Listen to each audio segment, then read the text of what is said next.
Good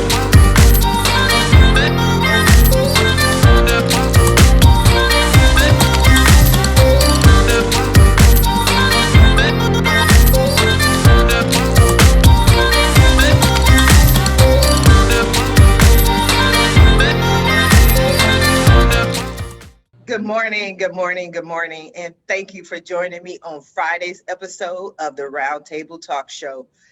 It's Friday, and you know what that means. I didn't tell our guests, but I always tell people you don't want to be on my Monday show or my Friday show. And why is that? Mondays, I've slept all weekend. I'm rested. Fridays, I've been doing this show. I've been talking. The world has gone mad. So I have absolutely no idea what I'm going to say. But I know it's going to be fun. I know it's going to be interesting because we always have fun on the Roundtable Talk Show. That's what we do. So I'm going to ask you to do what I always ask you to do every day, no matter what day it is, Monday through Friday. I make the same request for you to go out and be an evangelist for the Roundtable Talk Show, because we need your support. And not only do we need your support, but your friends, your network, they need your support. They need the information that we share every morning, weekdays at 8 a.m. Pacific. So if you haven't shared this information, what kind of friend are you? Share it with your network. Friends don't let friends miss out on the Roundtable Talk Show. Now, while you're sharing the show, I'm going to go ahead and introduce our first guest. We have a real life angel from heaven on the show. Yes, we do. We got an angel here just for you. Now, Angel from Heaven is also known as the CEO Confidant. He's an influencer, international TV host, public speaker, CEO consultant, board member, and philanthropist. In the last 21 years, Angel has empowered more than 1,500 CEOs in 33 different countries. He was born near Barcelona, and he has lived in 8 countries and speaks 5 languages. So I guess we'll have to see how he's doing during this global pandemic. Angel, good morning. How are you? Good morning. Very, very well. Thank you. What an introduction. I have to say it's the first time ever I've been introduced like that. So this Friday will definitely go to history. Thank you so much. I like making history. I like making history. It's fun. You're already making history. And thank you obviously to all the audience watching us. Absolutely. I love your background. I love your background. Now, you're a world traveler. You're all over this place. How has it been for you over the last year? Because I'm pretty sure your travel has been, maybe slightly altered. Well, totally altered. Totally altered. And not because of the restrictions. Well, it's mostly because, you have to stay in places like for 1 week or 2 weeks to quarantine and these kind of things. But thank God, we have remote working tools that we can use. But last year, as answering to your question, last year has been a year of awakening. That's definitely. So if you had asked me the question you're going to ask me today, 12 months ago, I guarantee you I would have answered differently. So that's the best thing I can say right now. So what have you been up to? You have all these accolades. You're doing the most. You're saving the world. You're helping the people. What does a typical day look like for you? Thank you. A typical day, well, if I'm on vacation, it's different. But when I am working here in Dallas, Texas, basically, I take my kids to school. I have 3 kids. 2 of them still go to school. And after that, I just start my normal day. I have an intention experiment I've been doing for the last 3 years. For half an hour, I meditate with 8 other people from different places in North America. And after that, my day starts with, basically. Well, I didn't mean to interrupt, but I want to talk about that because that was unique. Most people, and I just ask random questions just because I'm curious, because you have so much going on, and people always tell me like Sharifa, you're busy, you never have time. So I'm like, what does a typical day look like for someone like you? But intention experiment, I don't want to gloss over that because I've heard about, morning prayer calls and meditation, but intentions and experiments don't typically go together. Please clarify. Thank you. So basically, a few years ago, I went to a conference of a gentleman. He's of a doctor called Dr. Joe Dispenza. At that event, I got to know or I had, before going to that event, I had read a book about Lynn McTaggart, because Lynn McTaggart interviewed Dr. Joe Dispenza. Lynn McTaggart, she lives in the UK, and what she does is she conducts worldwide intention experiments. Actually, you can go, Lynn McTaggart, you can Google her, and she has a great book about that. So basically, intention experiment means that every single morning, a group, we are 9, but a group of 8 or more people can meet up, and basically they decide, okay, so today we are going to intend for something specific that we want to happen. And we do that for a week. So every single week we intend for something that has been proposed by one of the members. So every week, again, we've been already 3 years, every week we've been intending for one different thing that has been asked for one of the different 9 members of the team. And we're right now, actually, after so long, we are right now working on a book. We are writing a book called 10-Minute Miracles, because we've seen so many miracles happen. We've seen people healing. We've seen things changing in our lives. So it's been incredible. Obviously, in 3 years, I mean, 52 times 3, right? Means a lot of experiments, right? A lot of intention, weekly experiments. So that's what we do every single morning. We meet, we start talking, and then for 10 minutes, we put them nice music to intend, and all of us, following a specific technique, we intend to for something to happen.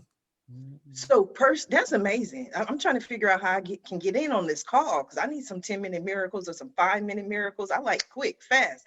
But for yourself personally, there had to be a reason why you stayed for 3 years. Was there something personal that you can share where you're like, I set this intention, it happened, you have to do this? Well, there have been so many things happening. First of all, when 8 or 9 people get together, every single morning, we establish a bonding that it's a bond that it's very difficult to break. We feel things. We literally, physically feel things. And after those 10 minutes, we actually share what we have experienced, what we have seen. And we've seen incredible things. I mean, from a physical point of view, I mean, I'm sure that both Christian and Yo-Yo, they have experienced similar things, because they're both extremely, deep people, right? Deep human beings. But when you establish that, when you create that bonding and that environment, really magical things start happening, and you live physically things. So I can tell you, foreclosures that were out of the blue, like canceled the last minute, that has happened twice. I can share with you people healing from back pain, like lifelong back pain. I can tell you about people being operated, having surgeries, that they recover much faster because we were intending for them. I can tell you people feeling the intention. So people even not knowing that we were intending for them, and they were going through some sort of issues in their lives, they got those things sorted out. So that's why we're writing a book. There's so many things that have happened that there's one chapter for each of us right now in the book. Again, it's going to be called the 10-Minute Miracles. I love it. I love it. No, I'm so intrigued. I think I can talk to you for all day and pick your brain, so much in there. But Angel, I'm going to come back to you. I want to go ahead and introduce our next guest so we can start this conversation, because it's getting good. Miss Yamiche Waddell. Yamiche is the only live past crazy specialist. She works strategically with individuals to identify, analyze, and release chaos and crazy in their lives by providing a safe space to begin their journey and guide them to the source of their own power. Yamiche is an Amazon international best-selling author of Fearless Women, Born to Give Thanks, and Transition to Freedom, and 7 other amazing books. She has received Author of the Year award for 2 consecutive years and has had the opportunity to share the screen with the late actor Tommy Ford in the movie The Last Time.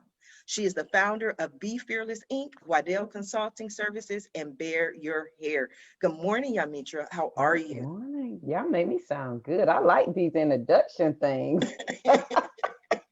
Everyone good at this. says that. I don't know why. And I'm like, hey, I just read what you send me. I got to be careful, though, because so much better when you say it. Somebody's gonna send me some bio, and I'm just gonna read it. It's like I'm the king of America. I'm like, I don't know. Would you send it to me? I'll read it. Tommy Ford. Oh my God, that was a loss. I love. I grew up. We all grew up. I think for the most part watching Tommy. Yes. Yes, what a great loss. Good morning. How you doing today? I am doing peachy today. It's a great day. So I'm happy to be here. I'm excited. And I would just like to tell Angel, I am a Joe Dispenza fan. Yes. I have the majority of his books, and I think he's just an awesome human being. I love him. Yes. He's Yes. Yeah, he's good. Yamiche, talk to us about Be Fearless. Where did Be Fearless come from? It most likely came from some sort of fear that you stepped over. Yes, it is. It is a story for sure. So I go by the tagline, "The only live past crazy specialist," because I know crazy, and your crazy doesn't have to be like my crazy. Your crazy could be the normal crazy, life, kids, your career, all the crazy. My crazy and Be Fearless came from being a survivor of domestic violence, and my abuser just happened to be the pastor of the church, and so to be the first lady and be the woman in front that everybody's looking to, and then being abused, it was hard. And from going from that to living in a shelter to now finishing my PhD and owning a couple of businesses, you have and Be Fearless, I would have to say, is understanding that regardless that this fear is here, my vision and my mission is not changing. Fear is going to have to go with me on this journey. Like, you don't have a choice. And so being fearless is understanding, acknowledging, yes, I'm afraid, but that has nothing to do with the fact that this is where I'm moving to and this is what I'm getting ready to go and do. What gave you the strength to get out of this situation? Because like you mentioned, for most people, the church is the rock of not only the community, but the family, right? So it's like getting divorced twice to me. I look at it like that, because you're divorcing this community and then also divorcing or getting rid of this person. Okay. So Yeah. what was that like for you? It was extremely hard because he had been a minister for 30 years. Who was going to believe? And then you have to look at the dynamics. I was 25, he was 51. We just had a kid. My family was 400 miles away. And who were they going to believe? A pastor who had been pastoring for over 30 years, or this young girl who seemingly married a man of status? And are they going to believe you? Or are they going to believe him? And so I essentially found myself fighting in the church, the FBI, because he reported me, said I kidnapped the children and moved states away. And it was a whole host of things. So on the day that I left was the day that I decided that I wanted to live. And I think it's a very fine line. And what I applied to that in life is sometimes we all have obstacles. And I break it down really simple. But did you die though? Like, you have to make a decision. But are you going to die when you make that decision? If the answer is no, then you have every right and every tool that you need to make that decision. And that's what I did. Like, I knew it was going to be hard. Who wants to live in a shelter and pick up pennies off the street with 2 kids? I certainly did not. But I knew that I the way I think, and this is where Joe comes in, that's why I love him so, that my current reality is just not, I don't agree with it. So I don't have to admit to it and I don't have to be subject to it. So if I can think a different thought, then that's what I'm going to do. And it has been a 16-year journey of living past crazy. And I'm a firm believer every day to give my words and my breath direction. So before I get up every morning, I give my words and breath direction to accomplish something every morning, even if it's to find abundance, to find the answer that I'm seeking, whatever it may be. That's what I set out to do, because I believe your words are absolutely powerful, period. Wow, your story, your life is powerful. That's why I love doing this show. I really do. I love it. I love it. I love it. It's a personal passion of mine. Yeah. That's why I get up every morning and do it, because it takes away excuses for people. Yeah. When people come to me and they say, "Well, Sharifa, I can't because," or I'm too this, or I'm too that, or this person is stopping me. I'm like, You're going to watch January 8th episode of the Roundtable Talk Show. You're going to listen to those guests. And then, you know, because if they can do it, there's no reason why you can't as well. And so much of what you're saying resonates with me in my life and my crazy, I guess. But when I was in my worst times and I lost everything and was homeless, I would walk and I would literally speak to God, and I would say, God, I know you didn't bring me this far to just bring me this far. So you went through all of that, owner of multiple companies. Was there a point where you said, you know what, there's something better, something greater, there's something else out there for me? Yeah, oh, absolutely. I'm a fan of quotes and affirmations, and I'm a nerd. And one of the things that I could not do when I was married was go to the library. And the first day that I left, I went to the library, and I was like the little kid. I faced the wall, and I love to smell books. I know that's strange, but I love the way books smell. And I smelled books, and I had a stack of books in my lap. And the first book I opened, I couldn't tell you the name of it, but the quote that I opened up to was by John Wooten, and I'm also a basketball fan. And it says, don't let what you cannot do interfere with what you can do. Because I was like, JoJo, what is it that you can do? Because I couldn't find an attorney that would help me. Nobody wanted to help me because everything was so crazy. And that quote came into play because it says, if you focus on what you can do, what you cannot do will take care of itself. And I was like, well, JoJo, you already had 2 undergraduate degrees, so that must mean you're not stupid. And so I learned the laws of North Carolina for representing myself, and I went to court and represented myself, won the case, and now I live by that quote. Don't let what you cannot do interfere with what you can do, because what you can do is a lot more than what you cannot do. That is just what you choose to focus on. So I live by that quote, and then 2 more. Never close your mind to an idea simply because it's miraculous, because the idea came to you for a reason. And you are absolutely qualified to be exceptional. You're just nervous in front of your current community. We're just nervous because I want to be the first millionaire in my family. And who in my family is saying that? But it doesn't negate the fact that I'm absolutely qualified to do that. And so when we focus on those things and eliminate the negative, it becomes an amazing journey. Yes, yes. We just gonna change that M to a B though. We're gonna have Yeah. we gonna start with billionaires We'll now. take that B, yeah. Yeah, we gonna change that. Everything else I'm gonna stand in agreement with, but we just gonna make that change. Wow, what an amazing show. If you have not shared this show yet, go ahead and share it with your friends, because I always tell people don't believe me. It's the truth. Guests can attest. I do not select the dates that the guests appear. The guests decide what days they want to appear, and somehow, some way, there's always a common theme. I don't know how it happens, just like Angel from Heaven probably doesn't know exactly how the 10-minute miracles happen, but we've seen them happen over and over and over again, which brings me to my next guest. And I know he's going to have a very important take on this conversation, Mr. Christian de la Huerta. With 30 years of experience, Christian is a sought-after spiritual teacher, personal transformation coach, and leading voice in the breathwork community. He has traveled the world offering inspiring and transformational retreats, combining psychological and spiritual teachings with lasting and life-changing effects. Good morning, Christian. Good morning, Sharifa. And thank you for having me. Well, I'm honored to be here. You are so welcome. What do you think so far, Angel, Yamiche? What do you think? What are your thoughts? Well, I'm touched and inspired, like putting myself in the place of your audience of entrepreneurs. It's like, what powerful messages for entrepreneurs, messages of vision, of overcoming challenges, of persistence, of resilience. And I know, from like your own story of having been laid off 8 times, and yet not allowing any of that to hold you back. And here you are, going from state senate in California. It's like, wow, that's powerful and inspiring. And I love Angel's vision of, which he hasn't really talked about, but working with kids and his vision for empowering kids. And Yamiche his story is so touching. And the powerful message that if she can overcome that, is like we can overcome anything.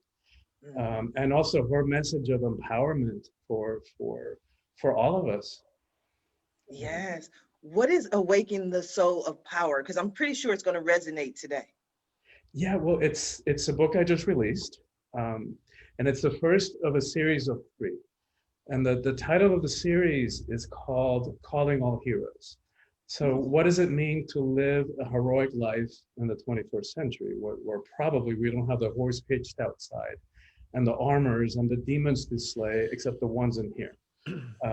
So the first book is about personal empowerment. Like, how do we step into personal power in a way that's not about hierarchy, control, fear, force, domination, that doesn't require for us to push anybody down, place our knees on their neck in order for us to prop ourselves up and feel powerful.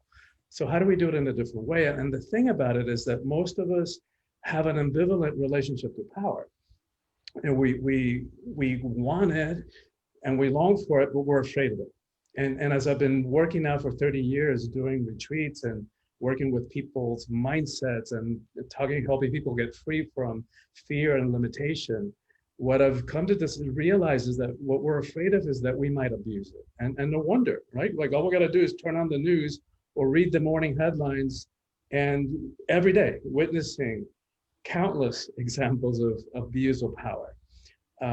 And no need to even get into examples today because it's right in front of our face. And so, but and then we've been so conditioned, but with quotes like power corrupts and absolute power corrupts absolutely. And then what good-hearted person is going to want to be corrupted?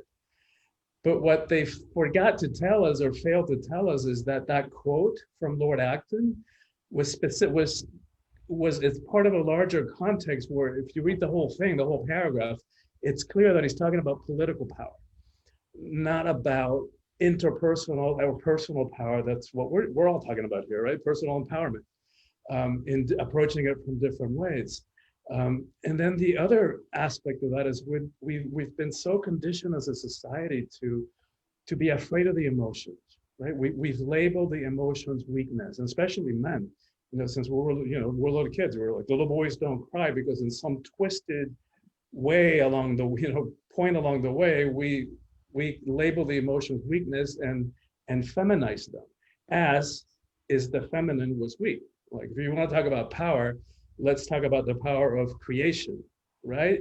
And so that there's nothing feminine about the weak, but we've been conditioned that way.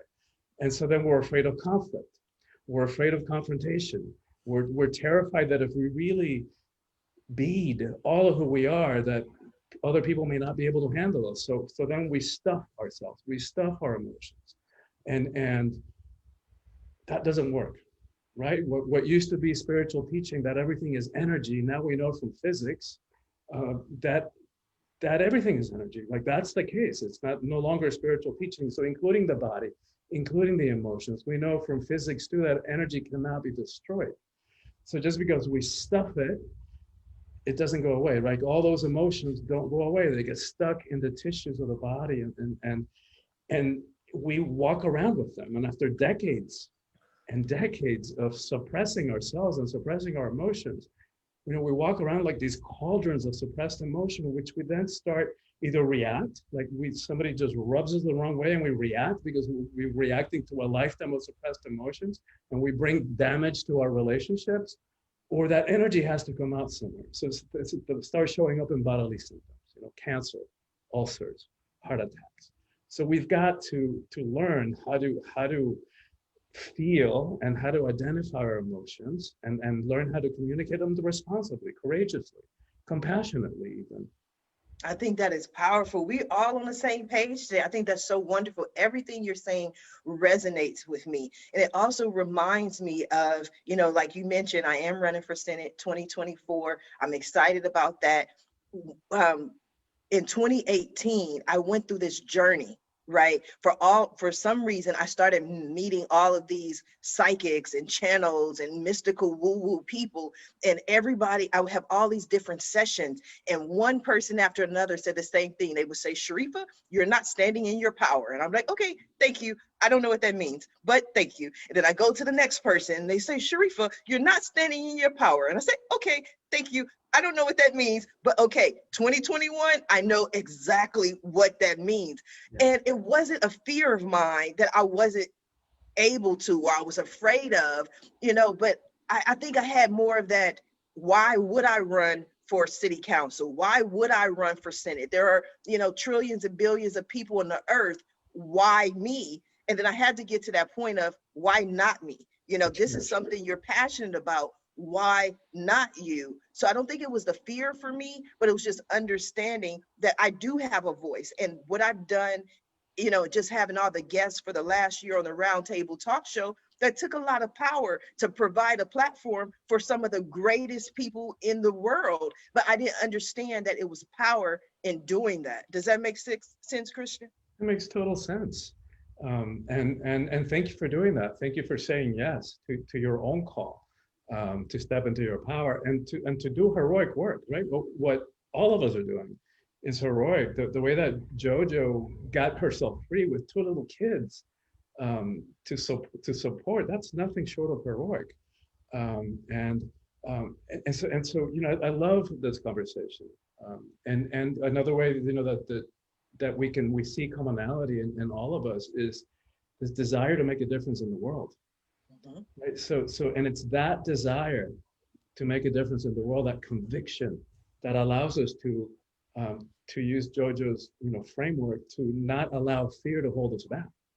Right? So that Absolutely. desire to make a difference, our sense of service, our sense of conviction is greater than that fear that no longer holds us back. And that's, I love that word fearlessness, because we're confused about what that means. And like JoJo, embodies and teaches, it doesn't mean that we no longer feel fear.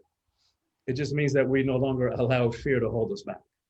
Yes, you made an interesting point though, Christian. I want to ask JoJo, because in everything I've done, being laid off 8 times, losing everything, even this entrepreneurial journey that I've been on since 1994, people always ask, why did you do it? And I'm like, because my kids said, Mom, we're hungry.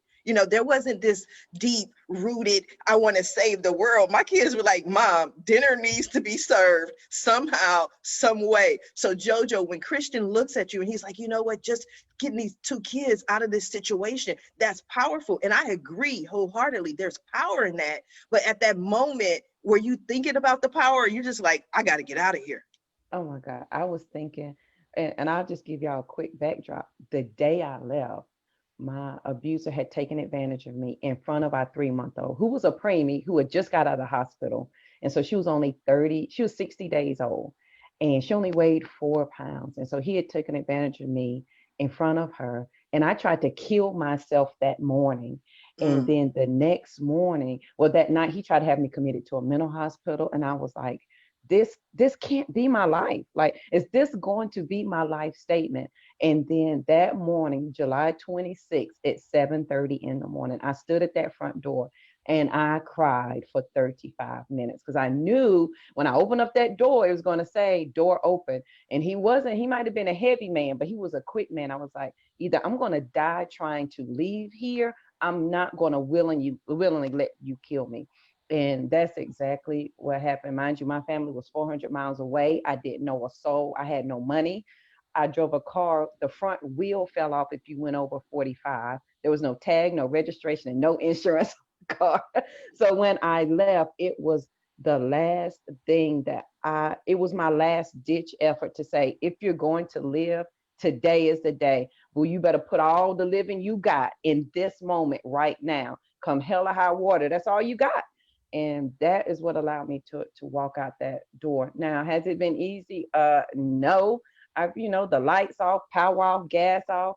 I'm eating once a day, asking my coworkers, "You going to finish your lunch so I can eat?" So whatever's at the house, the kids can eat. But it's in that moment that you have to decide: do you want to live or die? And I think that sometimes this was my crutch, but it's so hard. It's hard to make a decision. I don't know. It's not hard. Making the decision is the easy part. What's hard is dealing with the ramifications that come with the decision.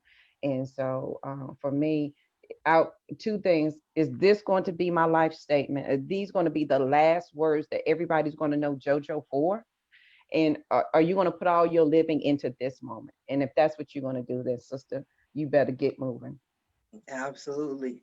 Yeah. Angel. If I may add something, after hearing both Christian and Yo-Yo, probably they don't know, nor Christian nor Yo-Yo, and they don't know, but Tony Robbins has been quoting you for the last probably 10, 15 years when he says that we are so fearful of our own power. Yes. And that's probably why we don't step into it so easily, because we are fearful of ourselves and what we can do with that power, right? So I was having chills as I was listening to both of your stories. It's definitely magic what you have what you are building here today, Sharifa. Thank you. And I will say, and Angel, you saying that reminded me, I have a journal. I host the Fearless Morning Show weekdays on Facebook at 7:15. And so we talked about this a couple of weeks ago. In my journal entry from April of last year, I wrote a note to myself, and it was like, JoJo, why are you so comfortable in the darkness? And my answer to myself was because I was so afraid of my light. I was afraid of the brightness of my light. And I think we all can agree that at some point we found a journey that spoke to who we truly are. And it began in our mindset, because our mind is our superpower. And it was there that everything that we decided to embrace the light instead of the dark. Yes. Angel, have you had a moment when you felt like you were not standing in your full power, or you were afraid of your power? Well, so many times. If I had to choose one, probably it would be when I left corporate America. Mm-hmm. That was 5 years ago. And, although I had been, it's funny because when you read my bio, it sounds so wow, right? That eyebrow raising effect. But can you believe it or not? I was really like, oh, I don't know what I'm going to do. I don't know if I don't know what I have really done in my life. I don't know if what I have learned or what I have done to others or for others is going to serve me, really. So, when you said, the famous imposter syndrome. Yes. That, you just, you go from a very structured, massive, I had worked since the 90s for large multi-billion euro corporations, and suddenly you are by yourself, right? And I was, and you say, well, I don't know what I'm going to do. And I was extremely fearful. And it took to me many months, I have to say, many months to actually just sit down, take a piece of paper, so easy, take a piece of paper, a pen, and start writing my accomplishments or what I had done throughout my entire career. Then when I started to, write down some numbers and making some calculations, it was then when I realized, well, maybe that's something, and maybe I can add value to someone's life and someone's business with what I have done. But oh my God, I was so blind, so blind. I really didn't want to see. It's not that my my prescription glasses weren't right. It was just like I didn't want to see the obvious. Very often they ask me, what would you change, right? This famous question, what would you change if you were given another opportunity? Oh my God, I would change so many things. But the number one thing would be, I would step up. I would start exposing myself like crazy since day one. I would start sharing my story, because, we probably all of us, we have shows or we have interviewed people, for sure. And we all know that the real power of our conversations is that we know for sure that someone right now is listening to us and we are going to change their lives. Yes. For sure. That's happening right now. Not for me, for you, but this is happening. That's why we do what we do. With our questions, we're trying just to open up ourselves so that others, are able to listen to those messages. So had I started to share my humble messages from the very beginning, I would have started impacting others' lives immediately. We just have to open our mouths. And let me tell you a little bit of an anecdote. So it took to me almost a year to open myself and to do my first ever Facebook Live. And it was by myself. And I thought I have to make like an announcement to the world, right? Okay. So I went there, I explained, probably I didn't have all those numbers yet, but I went there, explained why I was doing what I was doing. And then I remember, as if it was now, when I clicked like stop broadcasting on Facebook, I started crying like a baby. It was, I mean, the pressure I put myself, like just to go raw into the world, saying who I was and what I was doing and what I was standing up for. Oh my God. But you know, I will never forget that moment. But I said to myself, oh my God, I wish I had done this more, you know, and so. That's powerful. That is so powerful. And the fact that you even share that moment, I'm pretty sure that many people who tune in to watch you had no idea.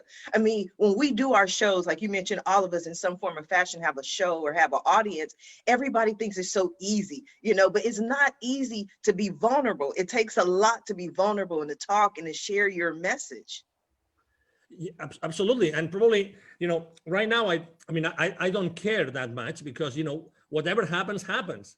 And that's one point that I wanted to make, maybe changing gears a little bit, which I think is killing us as a civilization, which is that thing of fitting in. Yes. We are raised to fit in. We have to follow certain patterns. And, you know, regardless, you know, I try not to talk about religion and politics and everything, but regardless of where you are today, regardless of what our avenues are, regardless of where we for, and anybody in our audience right now stand, you know, we really want to help each other. We genuinely are good and want to do good. But, you know, we are taught, unfortunately, I mean, I still have 2 kids in school age, right? They are taught to be fitting in. How much of their power, Christian, you know, how much of their power we are limiting, we are, you know, undercutting, we are, you know, taking out of the lives of these kids forever, like forever. We really don't have to fit in. It's funny how just before Christmas, on a podcast interview, someone asked me a piece of advice. I said, I'm not very religious. I stopped going to church a long time ago, but I come from a very Catholic country, which is Spain. You know, but guess what? I think this Christmas are so special because Jesus Christ, remember Christmas, Jesus Christ, you know, because people maybe don't even remember that. He didn't want to fit in. He didn't want to fit in. He wanted, you know, he wanted to understand things. He understood what everybody around him was doing. And he was a disruptor. Why are we not taught to be disruptors? Why not? Why are we not taught to be disrupting all the time, to be working from that place of power? And I guarantee you, that doesn't mean, you know, that we're going to be stepping onto someone else's toes. No. You know, then that's the big misunderstanding. We are raised to be competitive and to, you know, to be fighting against the others. It's not true. Yes, Christian, that was a question for you. Why, Christian? Why are we made to fit in? You know, it's that because humans are, you know, social animals. And because we haven't been taught, like our parents weren't taught, their parents before them weren't taught how to help boost a kid's, you know, self-esteem and sense of who we are. So we grow up without having a real core sense of identity.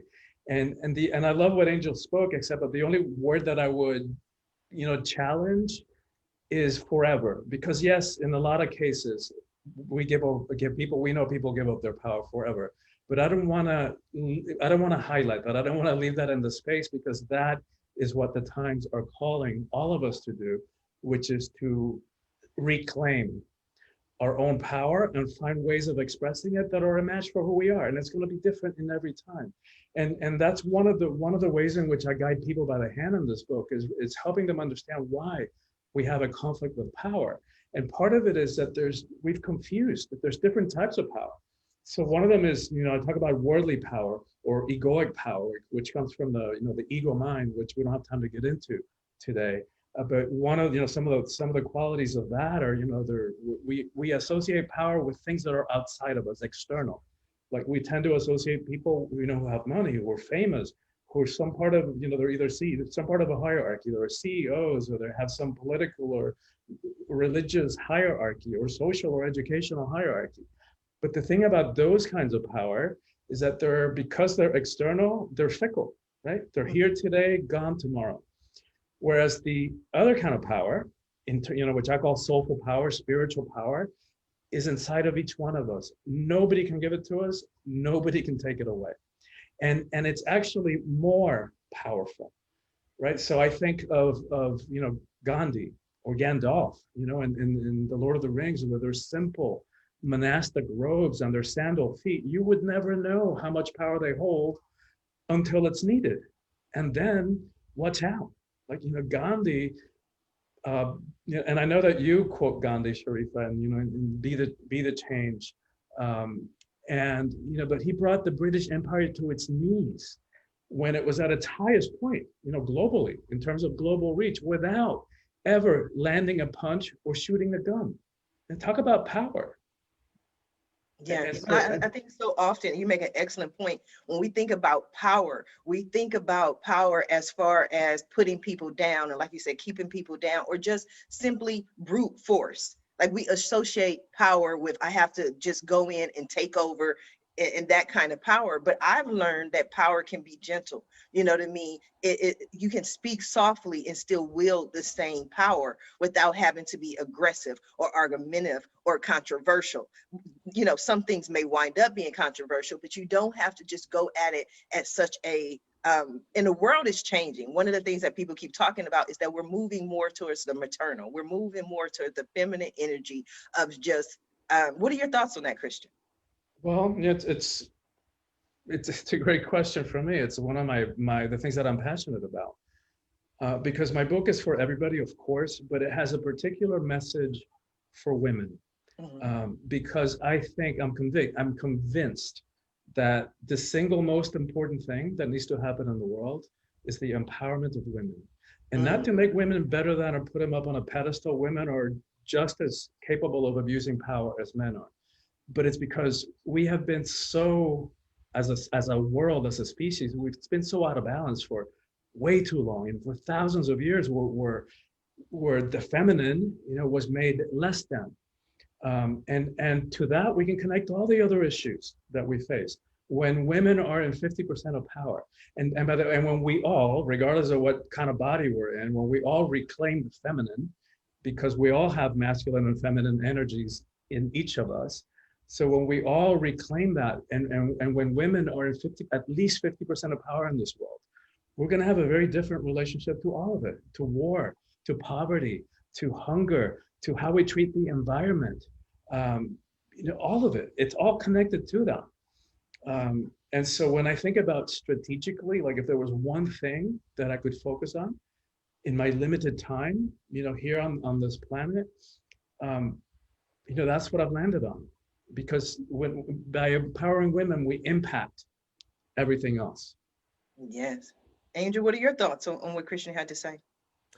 Yes, it's funny because when I was still in Barcelona, and I had been working for an audiovisual company in Spain, and there was a headhunter, a lady headhunter, that came and offered me that position before. And when I left Spain and I went to live in the UK, I had this meal with this lady and asked her, hey, why did you come? How did you find me? And you came to my first job, and you came and you took me to the second job, completely different industries, everything.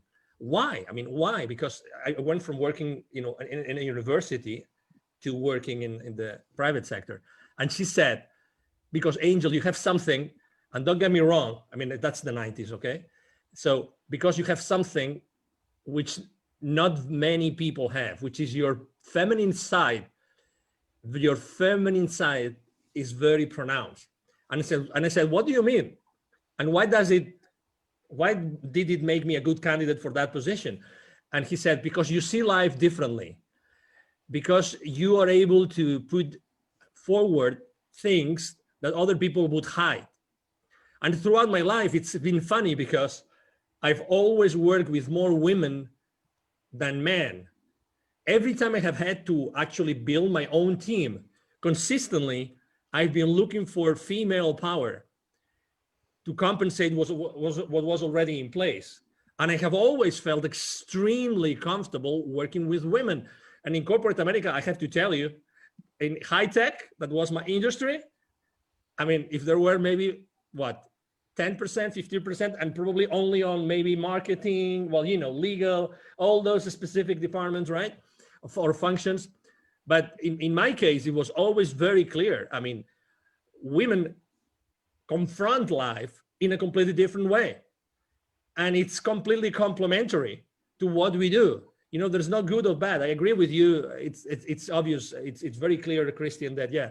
And you said it very clear also, Sharifa, that I think that we're moving towards a world where feminine energies are going to play a much more important role. And it's true and it's necessary. And when I go to Latin America to help the underprivileged kids, and I find those kids and I'm teaching them, I focus completely on self-esteem, because those kids will never receive that message anytime soon. You know, we're not going to say forever, Christian, but anytime soon. They're not going to listen to anybody. They're going to hear that message of empowerment. But I focused on girls, because girls are the ones that are more limited in their future. The views of their parents or their tutors, their views about what the life of that girl is going to be is super limited, super limited. I remember going to an area north of the state of Puebla in Mexico, where there are 186 different indigenous communities. Okay, so many different languages. All the girls work in the fields with the parents, and they help moms cooking at home and cleaning. That's what they do, right? In this entire area, every year from high school, because there's a high school in this entire area, there are 400 kids that graduate every year, okay? So only 2 or 3 of these 400 eventually go to college, and only 1 is a girl. Isn't it crazy? Crazy, crazy. I would love to hear JoJo's thoughts on that. I think that's definitely crazy. Yeah, I think that's crazy. But I think Angel and Christian both hit on something that as women begin to, first we have to understand the power of our energy. I just held a women's conference called Sister Rise, Revitalizing Individual Sacred Energy. And as women, as we begin to understand what our sacred energy is and how it's going to change the world and how we begin to impact the world, I think that's going to, it's going to make a big difference. And I think as women, as we begin to see ourselves differently, and we have to think about how big of an impact, and guys, you can think about this too, how big of an impact your mother had on your life. We do a lot of things because the women in our household did them. We make the macaroni like mama, we clean, we fold our towels. And every day we are creating a legacy for our children to follow in our footsteps. As women, you know, we look to daddies, because I was a daddy's girl too, but I looked to my daddy for business sense, but I looked to my mother to set up my traditions on how I was going to raise my children. And that's an excellent point, because I laugh with my son all the time. My son will be 24 in April, you know, and whenever he does something and it's not correct, I'd be like, gotta do it right, because people will say, your mama didn't raise you right, you know what I mean? Or they'll say, who raised you? I'm like, so this is not about you, this is about me, right? It's about me, because your name is all you have. And that, you know, in this book called The Awakened Woman, it says, if we forget if we forget who we are as women, then all who lean on us and look to us for guidance will be lost. So generations from now, great-great-grandma JoJo, I could have lost everybody because I did not step into my power as a woman, and then understand that I have masculine, I have female, and I can manage them and hold them equally. But I absolutely, this is my wheel. I love this kind of stuff. So I'm over here dancing with my feet because I'm having a good time. You know, it comes to you know, it's attributed to Betty White, which she's, you know, her incredible, unique sense of humor. She said, you know, we're talking about courage, and she goes, and I'm not going to do it justice, but she goes, you're talking about having balls? It's like, those things are weak. You just thump them and they bend over and they collapse in pain. You want to talk about courage? let's talk about vaginas. Those things take a pounding. Yes, yes. It's all in how you look at it. It's all in the perception. I love Betty White. I love laughter. I mean, that's the beautiful thing. Anytime I do stand-up comedy shows, it's always my brand, Laughter Heals. We need more laughter in the world. We need more people to remember who they are and stand in their own power. And it may not necessarily be easy, but I definitely think that it's necessary.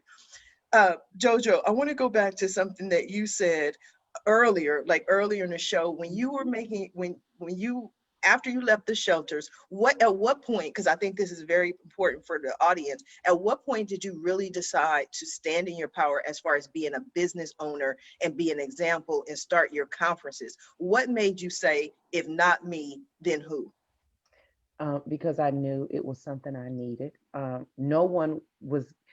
And my pet peeve is giving somebody so much information that they're overwhelmed. I'm the person, I need JoJo, do step 1 and then do step 2. And nobody was giving me that. And I was like, okay, let me start documenting what I'm doing. Like, how am I getting over this? How am I changing my mindset? And what are the things that I'm doing? And so for me, it was, this is what I need. So surely somebody else needed. And what really made it hit home, because you know how you play entrepreneurship and you think you're going to do it. And I've been in healthcare for 20 years. I didn't want to give up the title that I worked at Duke Hospital or Duke Medical. I didn't want to give up that title, you know, that I've worked at all those places. And then I spoke the first time ever and talked to a group of ladies who were coming from welfare to work. And the lady called me like 3 days later. And she said, had you not shared your story, I would have killed myself. And I have a quote that I wrote right then, and it says, somebody is waiting to hear my voice and they will not move until I move. So every day when I get angry and frustrated, like I can't figure this out, like I don't know what I'm doing, JoJo, somebody's waiting to hear your voice and they're not going to move until you move. And so that was one of the biggest things that helped direct me to say, okay, you're going to, honey, it came to you for a reason. You survived and you lived for a reason. And now you must do something with it. I think that is so powerful, amazing. Now, we are coming down to the last few minutes of the show, and I must admit, I have greatly enjoyed this show. Me At the too. end of every show, I just allow my guests to speak directly to the audience, to everyone who is watching this show live, as well as everyone who is watching it in the archives, and let them know what you want them to take away from your appearance here today. And we're going to start with you, Christian.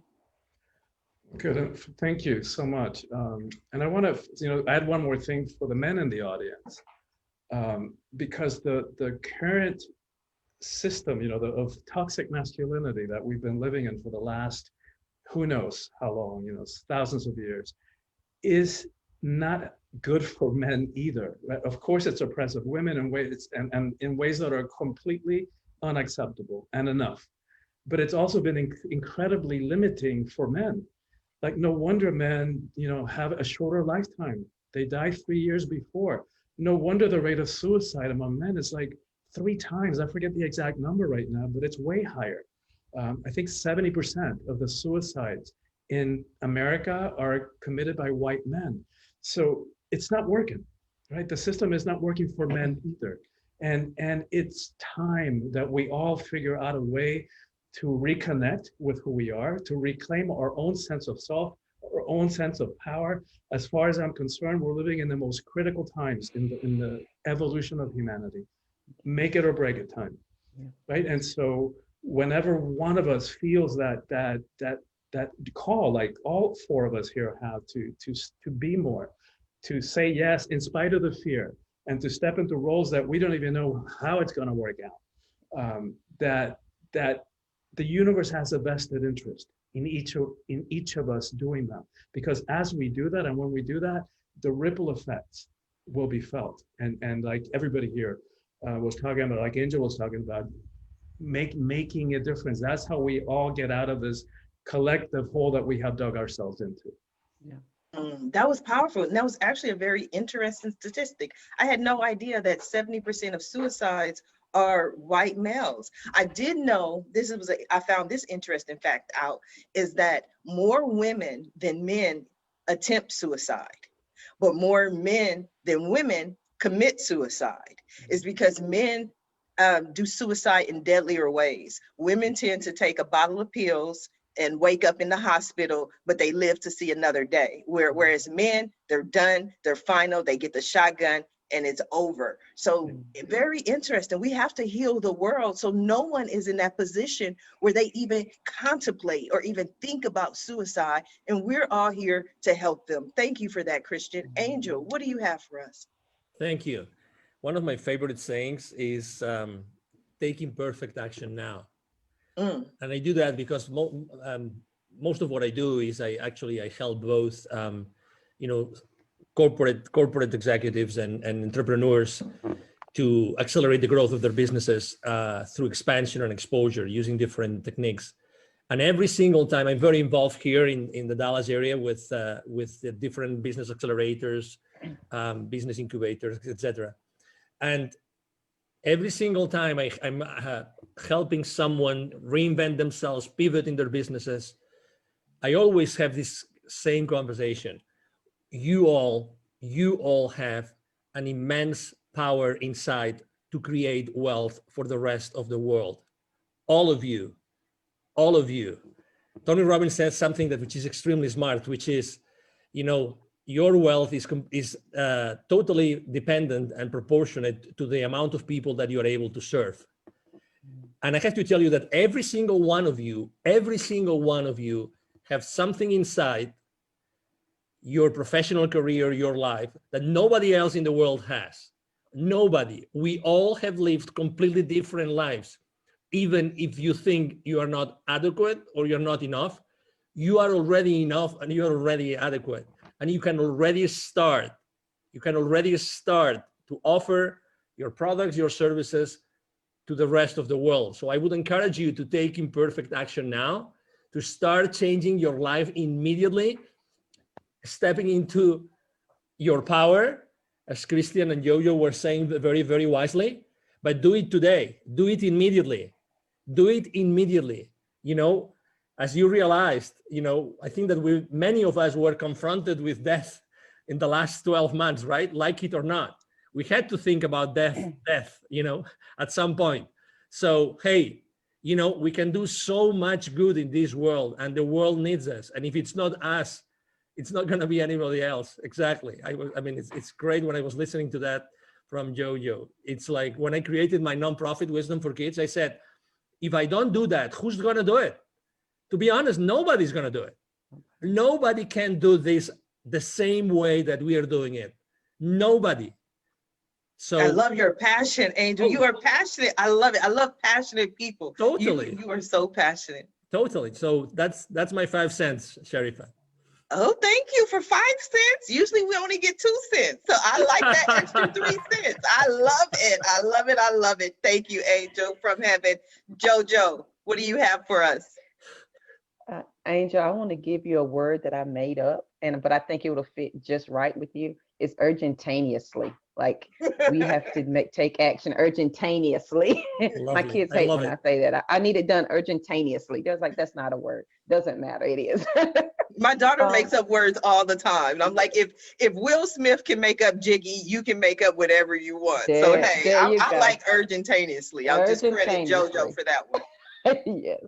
I would like to share my few cents is that as we all begin this journey, however we define it, describe it, some steps to live past crazy. And I call it self-care as gangster, because you have got to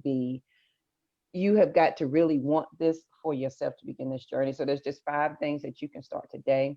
Number 1 is absolutely be quiet. You don't know what you like or what you want because you talk too much. So if you be quiet, you can hear what the God inside of you, the universe, the creator is trying to tell you.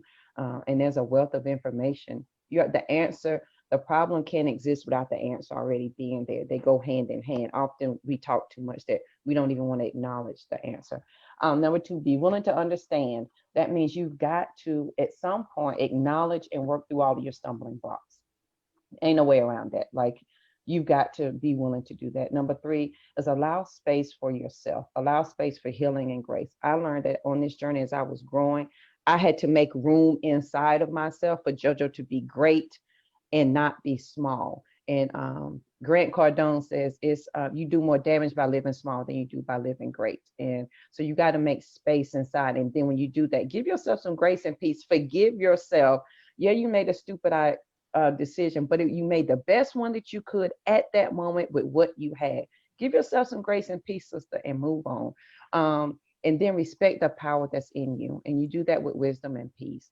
Respect that you are a superpower, and every day you have the option to pick your superpower up or lay it down.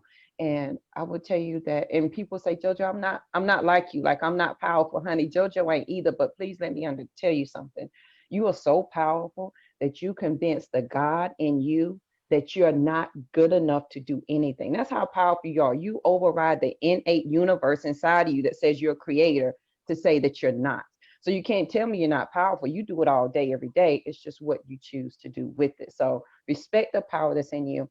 And number 5 is release the need to be less than, those old habits and thoughts.